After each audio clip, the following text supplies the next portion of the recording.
17A District Court for County of Washington, State of Michigan is now back in session. The Honorable Judge J. Cedric Simpson preside. You may be seated.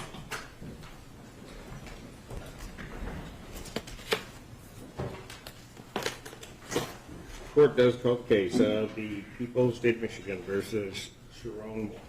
Counsel, please state your appearances for the record. Good afternoon, Your Honor. Katie Rosmerski for the people. Good afternoon, Your Honor. Ellen Michaels on behalf of Sherrone Moore, who is present in court. Please state your name for the record. Sherrone Moore. Thank you. All right, you may be seated. And I guess the first order of business, Counsel, this is your motion for a Frank's hearing, and I'll let you go ahead with that.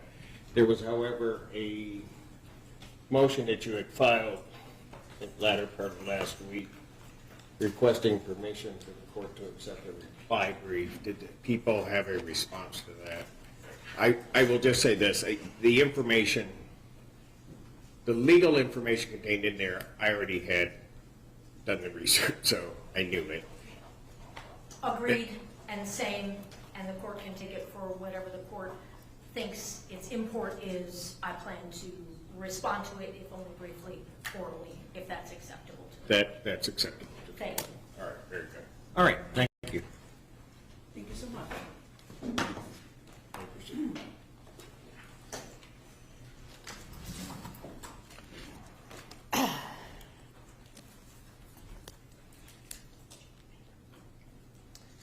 Good afternoon.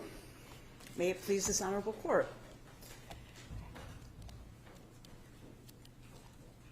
Thank you for accepting my motion in reply to the prosecutor's response on this issue. The importance of the reply that I filed is that it states clearly and unequivocally that the relationship between the parties in a stalking allegation matters. It's not stalking if the communication has a legitimate purpose. As stated in my reply, and as what Your Honor knows, is that under recently published appellate court case in the state of Michigan, it is clear that the relationship between the parties matters. In that case, there was a stalking charge and there was a trial. At trial, the evidence presented that the alleged victim was a probation agent and that the alleged defendant was a probationer. The probationer contacted his probation agent many, many, many times, to the point where the probationer said, "Please stop contacting me." The probation agent felt harassed. She had her stalking charges filed. At a bench trial, there was a finding of guilty. On appeal, the appellate court stated that the employment relationship is relevant, or excuse me, that the relationship between the probationer and the probation agent is relevant. That it's relevant because what it shows is that contact between the two parties had a legitimate purpose. The contact was for the probationer to notify his probation agent of certain things. What the court said was that when looking at the reasonable person standard of whether somebody feels harassed, you have to look at whether a reasonable person in that position feels harassed, which gets us to what happened in this case. In this case, Detective Welker presented to the magistrate facts to seek an arrest warrant for Sherrone Moore on stalking charges and on home invasion with intent to stalk. In the facts that she presented to the magistrate, she left out the information that Sherrone Moore was the boss of the complainant. The complainant was the executive assistant to Sherrone Moore, who at the time was the head football coach at the University of Michigan. Why does that matter? It matters because the communications that were presented to the magistrate were 12 alleged phone calls that were unanswered. The 12 alleged phone calls were on a work day. The complainant in this case had not taken a leave of absence. She had not left her job. It was working hours, and she was the executive assistant of Sherrone Moore. Sherrone Moore was never told not to contact her for legitimate purposes. In fact, he was never told not to contact her at all, but that's not what we're here arguing right now. I'm talking about the legitimate purpose. If there are contacts for legitimate purpose, it is not harassment. As I stated a moment ago, the phone calls went unanswered. So there's no evidence as to what the intent of those phone calls were. I can tell you that there was evidence in the police reports that were tendered to me by the prosecutor's office that a text message was presented to Detective Welker by the complainant's attorney as a way to show, look, he's contacting her and she is feeling harassed. It was a screenshot of several text messages. In those text messages were several messages. Are you talking about one before December 10th? There was a screenshot of messages where there was messages from December 9th and December 10th, the days that the alleged stalking occurred. That were presented, you're saying that there's in the report, because by design, I don't have the police Correct. reports, right? So are you saying in the police reports there are text messages from, what would it be, the 8th and 9th, or the 9th and 10th, but prior to the 10th? Correct. Yes. The police report is where I obtained that screenshot that I presented in my motion. That's how I know Detective Welker had that information, because it was tendered to me in the police report from the prosecutor's office. How many text messages were in that report? In that screenshot? Well, you're saying that in the police report, there were a number of text messages. There was a screenshot of a conversation. And in that screenshot of the conversation that is on page 5 of my original motion, there are, it starts, can you have Dave write a statement? Okay. What is the latest you can get me out?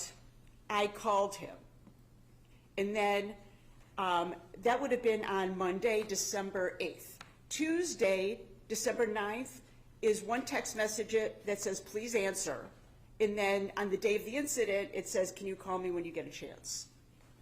So what was laid out in your brief, those were text messages from various days? Correct. Okay, go ahead. Yes. That screenshot was presented to the complainant by Detective Welker, and Detective Welker asked her about those messages. And in the conversation, which is documented in the police report, Detective Welker was told by the complainant that the first message and the second message and the third message were work-related. The complainant confirmed that they were work-related. The one where it says, please answer, and call when you get a chance, it's my belief that those text messages were also seen as work-related. Those were not part of. Well, it's your belief, but did she say that, or? She said to the detective said, was this work-related? And she said, yes, that's work-related. They showed her the whole screenshot, and she said, are these text messages work-related? And the answer was, yes, those are work-related. And then she was asked, are there any more text messages that you haven't given me? And the answer was no. And that's all in the police report. So the reason, again, to connect the dots is that there's acknowledged communication that was work-related during those days, which goes towards the phone calls. She doesn't know if they're work-related or not. We don't know if they're work-related or not. It's our position they were. It was a work day. There's no evidence to show otherwise, because the complainant was able to distinguish between communications that were work-related. She identified the text as work-related. Okay. Let me ask this, because again, I don't have the report. Was information presented to the detective that these phone calls were actually made? No. There were no phone records at that time. It was verbally said, there were no phone records. It was presented to. I understand that there may not be phone records, but was there a phone log at all? Yes, I have to look. I'm not disputing the fact that there were 12 calls made, if that's what you're asking. There were calls made. But here's, I guess, what my point is that it doesn't indicate in the swear to that, it indicates that the complainant is saying these things, but it doesn't say, we look and here they are. Correct. All right. Yes. So I'm just trying to make sure what was, I guess, at that time known. It was known that these calls, that she received phone calls from Sherrone Moore that were unanswered. That is what was known. Okay. So, again, I'm just trying to clarify my own mind. Between the 8th and the 10th, there were phone calls. Correct. We don't necessarily have call logs, but there are phone calls. Not that you're not disputing that. But none of these phone calls were answered. Correct. All right. Go ahead. At the time of the swear-to, Detective Welker knew that there was an employee-employment relationship, and that wasn't presented to the magistrate. Are you saying that that was intentionally done or just done? I believe it was intentional, but I don't believe that I have to prove that. I think that the fact that it is a relevant and material fact to a stalking charge makes it relevant and makes it a material omission. Well, I have two questions for that. Do you have any case law where a hearing of this type, which we'll call a Frank's hearing, but may or may not be, but was an evidentiary hearing was then conducted based upon omissions as opposed to false or intentionally reckless statements? I, in fact, have a case where that was the case. In Oakland County, People versus Galloway, we had a 3-day evidentiary hearing based on the omission of relevant information that a tip came from a privileged source. And Judge McMillan at the Oakland County Circuit Court granted my motion for a Frank's hearing, ultimately suppressed evidence that was appealed to the Michigan Appellate Court, and that was upheld. There's quite a bit of case law where omissions are considered Frank's violations. Okay, go ahead. Okay. Well, just one other question before you go on. In paragraph 10 of your original motion, you stated that there were, I guess, fraudulent statements that were made.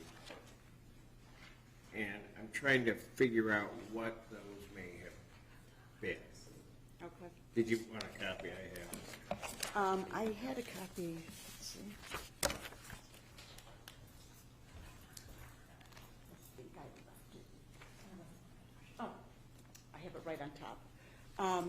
I'm sorry, in paragraph 10. Paragraph 10, you state that Detective Yes. Walker knowingly and intentionally, or with reckless disregard, presented false testimony. Yes. And I guess when I read these swear to, I was trying to figure out, looking at your brief, what are you claiming that's false that she presented? Thank you. That's a great question. I know, I asked it. Yeah. Go ahead. Yeah. The information that Detective Welker presented at the swear to a large portion of it came from information she received from Heidi Sharp, the civil attorney who was representing the complainant in going to General Counsel at University of Michigan to disclose this relationship that is the basis of part of how we got here. This Heidi Sharp is when Mr. Moore came to the complainant's apartment, the first person that the complainant called was Heidi Sharp. Heidi Sharp then calls 911 and says a series of statements that are in my motion that she did not have personal information of and had no basis for and are untrue. Okay, that may all be well and good. I understand that portion of your argument. But in paragraph 10, you're saying that the detective intentionally gave false testimony, or submitted false testimony.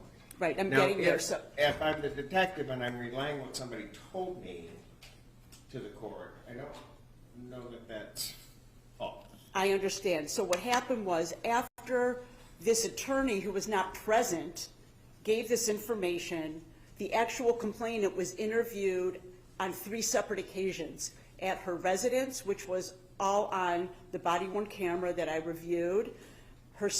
The body-worn camera statements made by the complainant were a part of the police report. Then there was a follow-up phone call with Detective Welker to the complainant. The information the complainant gave to Detective Welker conflicted with the information that Heidi Sharp gave the detective. So But that doesn't mean that Detective Welker presented false testimony. It just means that, which seems to me to be at the core of your argument, that there was information that was omitted. Well, if Heidi Sharp, who is not a witness, said something that the actual witness contradicts, then it is false. Or unless you're saying that the person who wasn't present is more reliable than the person who was present. It was contradicted. Well, I get kind of what you're saying, but you're... Okay, I'll take it a step further. Okay. Heidi Sharp stated that Mr. Moore had a long history of domestic violence against Shiver. Okay. Shiver herself never made those statements. She never gave that information. There is no record of any of that. There is no documentation of any of that. There is no criminal history. There's nothing to support that statement made by Heidi Sharp. Through 3 interviews, the complainant never says any of that and also doesn't support it. She was asked by Detective Welker about assaultive behavior, and she said, no, there isn't any. Heidi Sharp's comments were completely contradicted, and Detective Welker, by submitting to the magistrate Sharp statements instead of the complainant's statements, was reckless and intentional and false. And the purpose of a Franks hearing is... I don't know. See, I'm still having an issue with the false part. I get your argument regarding what may have been reckless or an omission, and either reckless inclusion or reckless omission. It doesn't. I get that part. I don't know that. Could it be what you're really trying to point out to the court is that by placing that information in, the context of the relationship was placed in a false light, as opposed to what she said being false? Because what she says, what Detective Welker says is, yes, this is what Ms. Sharp said, right? But that's what we have to start. That is a way to look at it, but I do believe it goes a step further, that a detective is an officer of the court. It is their job to investigate. It is their job to present truthful information to a magistrate, to show the picture in order to get, for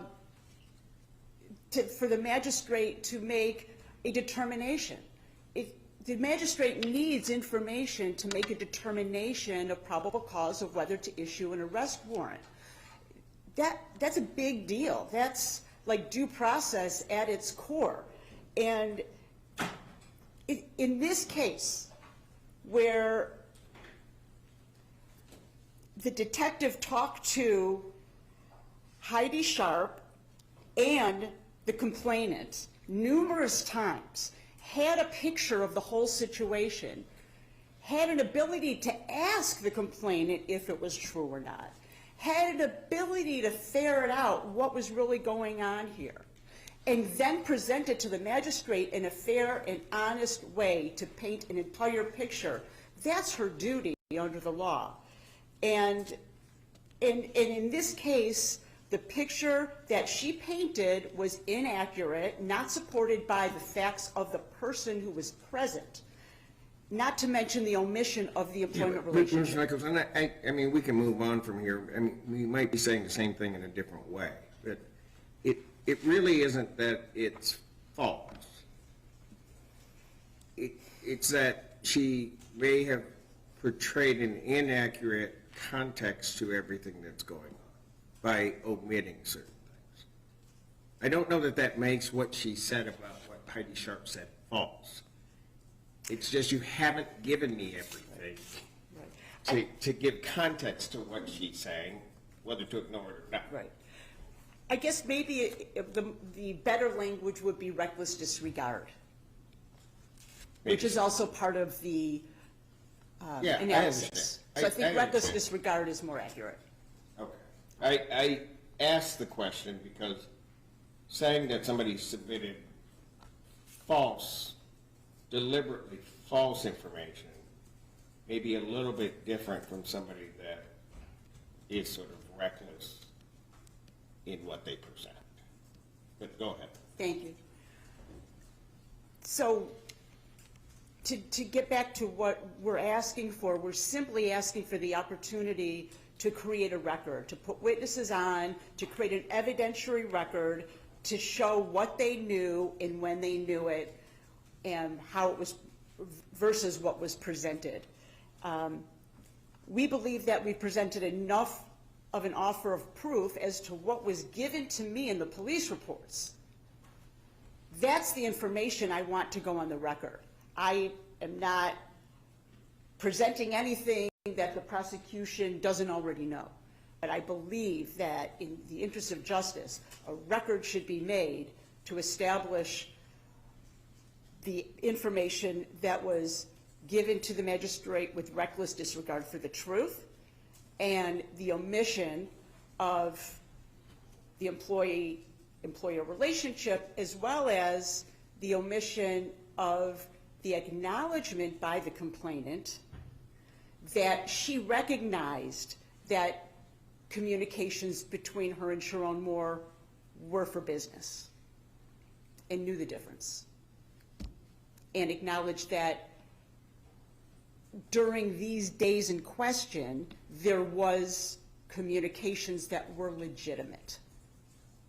And if the communications were legitimate, it is not harassment. And if it's not harassment, it's not stalking. May I have one moment? I'm sorry. Good. I just want one other question on the last point that you brought up. The relationship itself, one can have different relationships. I mean, so a phone call may be for business purposes or might not, right? Correct. Or there could be a communication that has a mixed purpose. Correct? I mean, Correct. because there are different relationships going on. Correct. And in viewing it, as to whether or not a stalking and the harassment occurs, the court would have to take into account that those two things can exist at once, right? Correct. Okay. So in doing that, when there's things that we don't know, we often look at circumstantial evidence. So what's the circumstantial evidence here?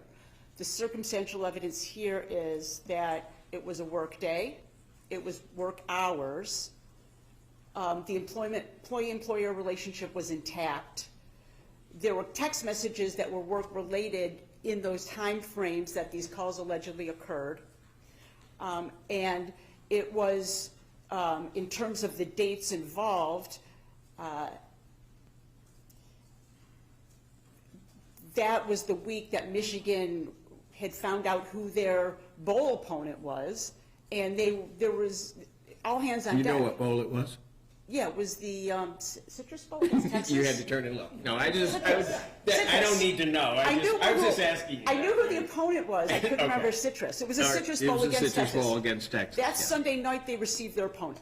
Right. It was all hands on deck. So I believe those facts are relevant. If this were August and it was a break from the program, yeah, there could be a question. But the circumstantial facts of the timing of these calls, and remember, or not remember, but I will state that at the time these calls were made, Mr. Moore had not been told not to call her, and had no idea that she had even gone and talked to General Counsel. He didn't know any of that. He was operating in his job. But wasn't there a call from, or her indication not to call? Or, well, the statement's a little bit different than that. The statement is, she said that she didn't want to talk about it anymore, or she didn't want to talk to him anymore, something like that. Not don't call me, not I'm never going to talk to you again. It was more vague and did not address the employee-employer relationship either. It didn't say, I don't want to talk to you and I'm giving notice. I don't want to talk to you and I'm asking for a transfer. I'm taking 3 days off of work, don't contact me. That would all be context to show that they were personal calls. None of that occurred.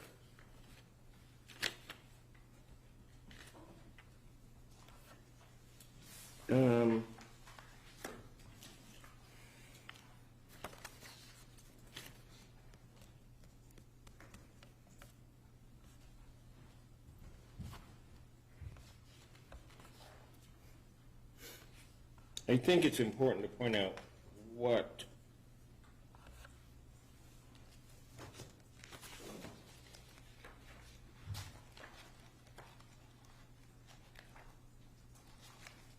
according to the swear-to, at 6 a.m. on December 8th, she told him that she had nothing more to say to him. Correct. Right. Which is different from, I'm taking a leave of absence, don't call me, I'm taking days off. Nothing about that indicates he should not call her for employment purposes. The point being is that in order for the court to properly evaluate probable cause, the employment relationship is relevant. We can't even evaluate, or we're having a whole conversation about whether or not the call was for employment purposes. The magistrate wasn't even told of the employee-employer relationship. So this conversation in itself is showing that that was an important piece of information for the magistrate to have known, therefore it's a relevant omission. And just one more piece, just going, actually, thank you. All right, very good. Thank you. Mr. Schmidt. Thank you, Judge. Does the court have a place at which you would prefer for me to begin, or any specific questions? If You not- can start where you'd like. I guess maybe we should start where the defendant started, and that is the relevance of the work relationship. I honestly would end there, but if you would like for me to start. Well, there. if- I can start there. You know, it's your argument, so I'll let you go wherever you'd like. Thank you, Judge. Is it all right if I pace, I think, better when I'm on?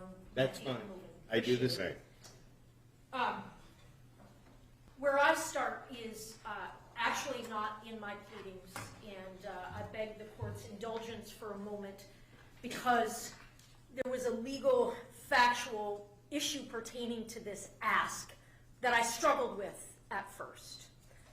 At first it was, hey, does Franks apply to arrest warrants? I only know Franks to apply to search warrants. You know, can I wrap my brain around this?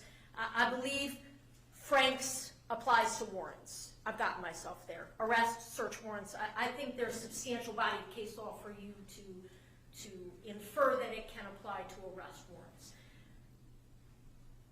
I think what I struggled with most after that is that defendant's ask has always been that you quash this arrest warrant and that you must therefore at that point dismiss this case.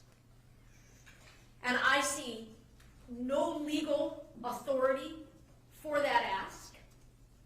I have found no legal authority for that ask. I have instead found 2 Michigan cases that I think address the issue. Maybe not head on, somewhat head on. People v. Burrell and People v. Smith. Happy to give the court citations Please. if that is of assistance. People v. Burrell is 391 Mich 124. It appears to be a 1974 case. People v. Smith is 106 Mich Ave 203. It's a 1981 case. They Said Miss draw- Shaft 203. Say it again. 203. 203. Yes, Your Honor. Thank you. you.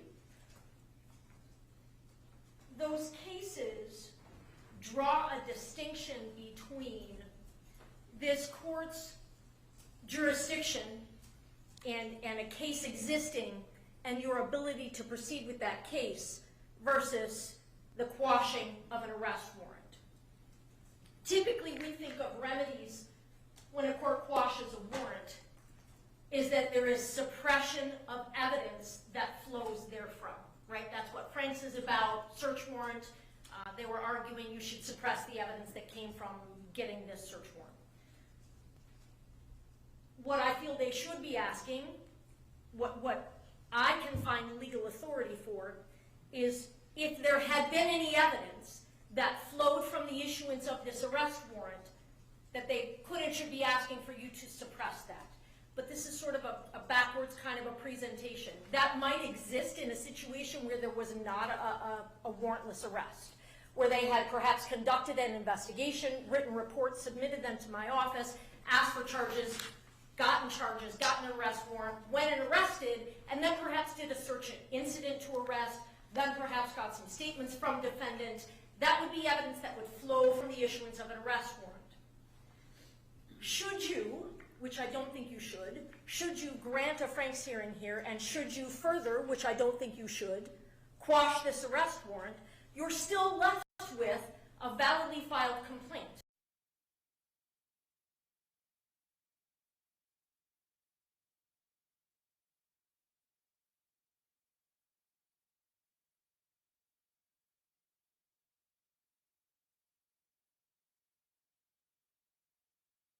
Talk about holding a preliminary examination and then at the conclusion of which, if the court finds probable cause to bind the defendant over, that you bind him over on the charges in the arrest warrant, you bind him over on the charges in the complaint. Because the complaint is how we start a lawsuit. Civil, criminal, that's what that is. That's the pleading. That exists. So my position is, what I didn't plead, is that even if you granted everything they asked for, you can't get to, they have not shown you authority for dismissing this case. Well, maybe not dismissing, maybe, but what if there were not, the court were to go through an evidentiary hearing, get to the end and say, well, if the information that defendant wishes and should have been included before the magistrate, that if that information is there, there would not be probable cause for stalking, then the stalking charge the complaint would still exist, but the stalking charge would fail. And by necessity, so would the felony, because the predicate offense is the stalking. And then you would have held the hearing on the complaint, you would have evidence and information on that complaint and get to exercise what we count on you for, which is your decision-making to find or not find probable cause on the charges as they are laid out in the complaint. Correct.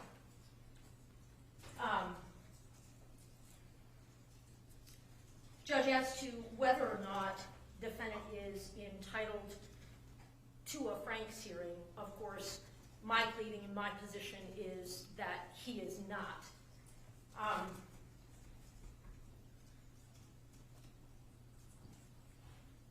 Franks talks about there needing to be a substantial preliminary showing before you make a decision to grant a Franks hearing. Honestly, in Michigan, I think we go better than that. I'll do defendant a solid and say that I don't think that he actually has to show you substantial preliminary showing for you to make that decision. I think People v. Franklin, the 2017 Michigan Supreme Court case, stands for the proposition that this is your courtroom, your motion, your discretion. You get to do that if you see fit. My position is that to do that here would be an abuse of that discretion. I will note for the record that People v. Franklin, that judge clearly had his or her own opinion about the credibility of the CI that was in question, having been referenced in that search warrant.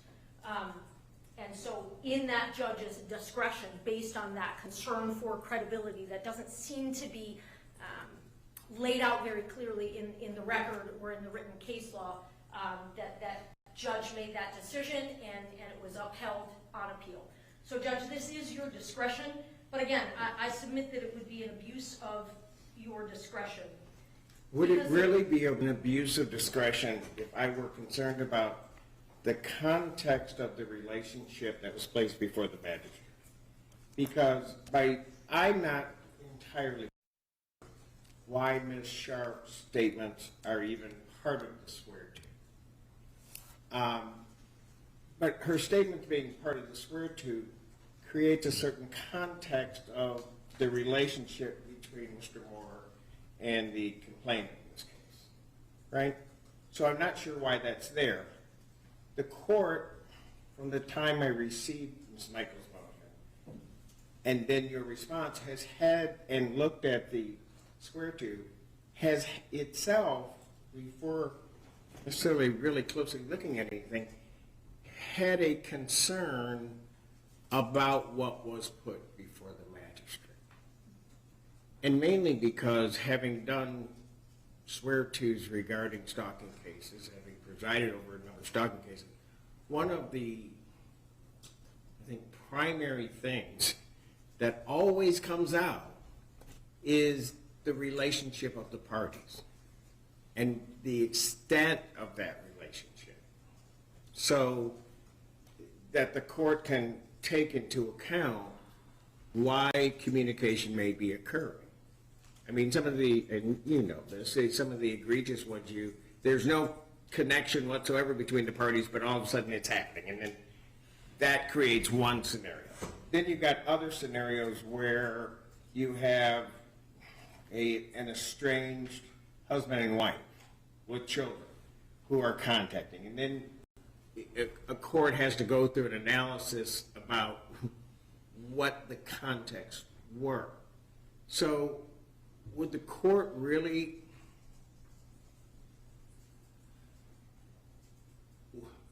would I be in error to have concerns in reading the swear-to that none of that was placed on the record regarding the employment relationship, let alone, might I say,